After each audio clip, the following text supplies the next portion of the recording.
अंदर रखा जा रहा है कि उसकी जरूरत है और नवाज शरीफ की कौम को जरूरत है रहे, मगर उनके मफादात के खिलाफ है नवाज शरीफ, लिहाजा उसको बाहर रखना चाहिए। नहीं मान सकते,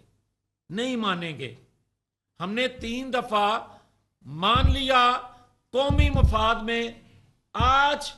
उसकी जितनी बड़ी कीमत अदा कौम कर रही है, रियासत अदा कर रही है,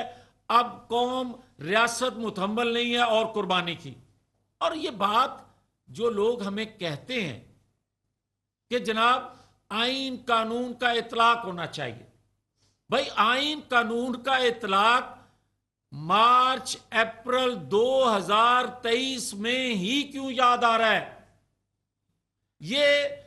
आइन कानून का इतलाक 2015 से 2017 तक तो याद ना आया। ये आइन कानून का इतलाक पंजाब में जब अदमे एतमाद हुआ तो रीराइट किया जा रहा था आइन को, ये इतलाक उस वक्त क्यों ना आइन का याद आया? और आज भी आइन कानून का इतलाक क्या सिर्फ और सिर्फ 90 दिन के दौरान इलेक्शन में ही है, या पाकिस्तान के अंदर जो आवाजें उठ रही हैं, जो इमरान के हवाले से आवाजें उठ रही हैं, जो अदारों में बैठे लोगों के हवाले से आवाजें उठ रही हैं, क्या इन पर आइन कानून हरकत में नहीं आ सकता? और क्या आज भी जो अदारों में बैठे लोग हैं जिनके मफादात इमरान खान के साथ थे और हैं, क्या उनकी हरकतों सकनात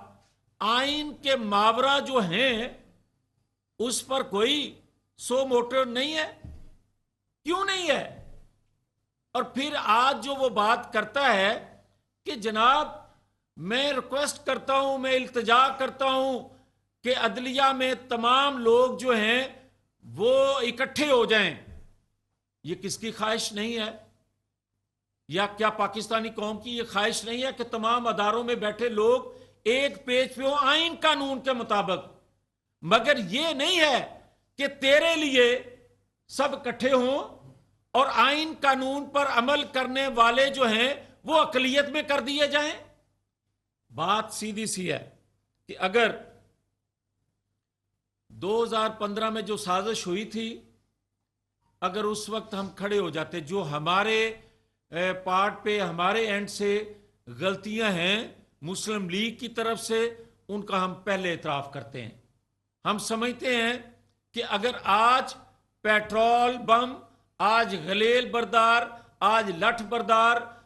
रोक रहे हैं इंसाफ के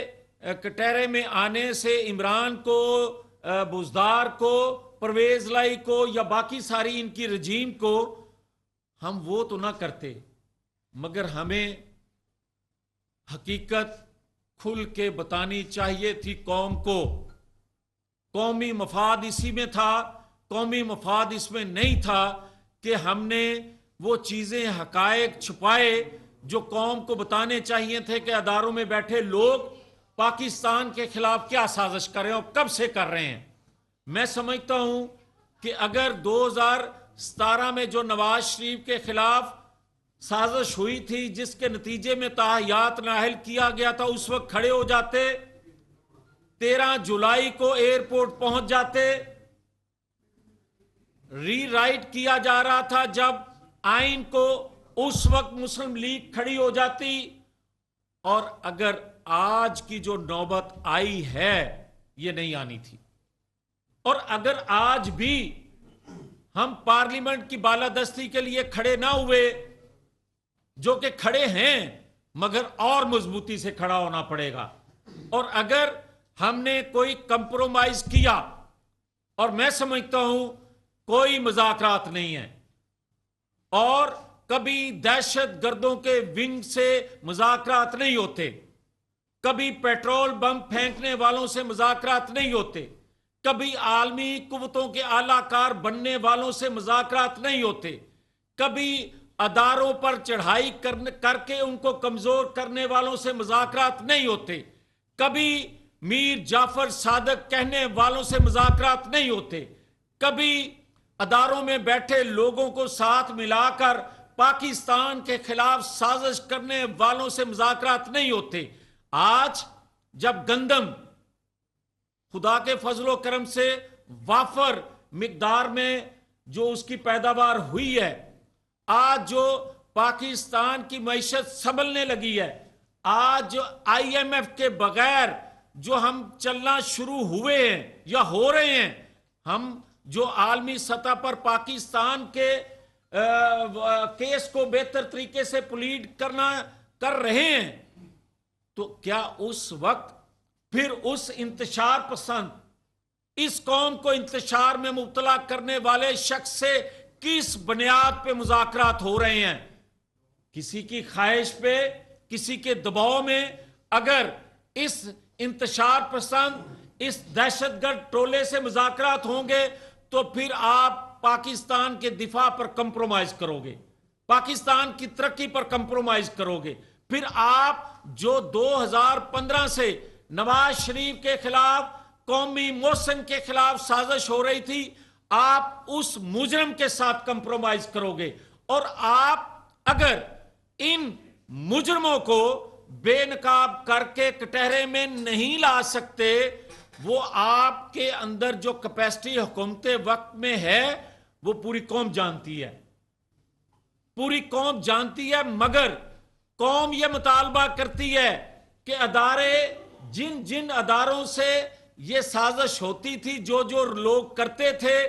उन लोगों को कटहरे में लाएं ताकि पाकिस्तान के अंदर जो एक हैजानी कैफियत, एक इंतशार, तकसीम है कौम, वो कौम मुत्तहिद कौम बन सके।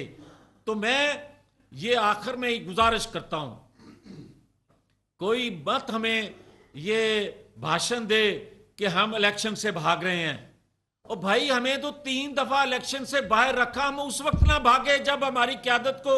नाहल किया गया। अब चौथी दफा भी